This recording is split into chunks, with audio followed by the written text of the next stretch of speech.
mentioned earlier in your meeting at the White House, you were there to talk about that pilot program for drivers, younger drivers, individuals who, might be 18 to 20 years old. They can get their CDL, but they can only drive within the state in which they are employed or in which they live. Talk a little bit about how that process is coming along, and if you feel like that could be a benefit or not. We're starting a pilot program for they're under 21, I guess, the 18 to 21-year-old driver. Mm-hmm. I have a lot of mixed feelings on this. I'm a big safety advocate, but we don't have data that says they're bad drivers because we didn't have them in the fleets. But yet we have interstate. If you look at, I live in Detroit.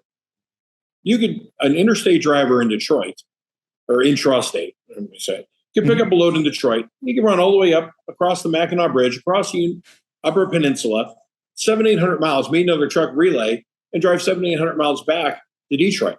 But yet he can't go 50 miles from Detroit to Toledo. So, unfortunately, the policies lack a little bit of logic in that. I was ex-military, and I mean, you look at we'll put an 18-year-old into a multi-million-dollar M2 Abrams tank and send them out but it goes back to training, and that's we train these young men in the military for this job.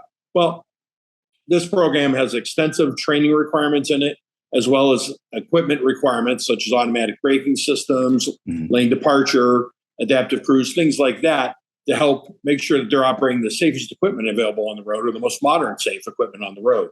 So it'll be an interesting thing to see how the program works out. Hoping it's successful. I think for a young person that wants to join our industry, it's very frustrating to graduate high school at 18 and say, now I got to find something to do for 3 years until I can do what my dream is. And oftentimes what happens is they get in construction, they get in retail, they get in whatever different business they get into. They don't come back because they've advanced 3 years down into that career. So we shouldn't be the career of second choice. I mean, I think there's only 2 industries in this country that are age limited like that. And it's being a commercial truck driver or working in a nuclear power plant. And I'm not sure of the logic of why you can't be a truck driver.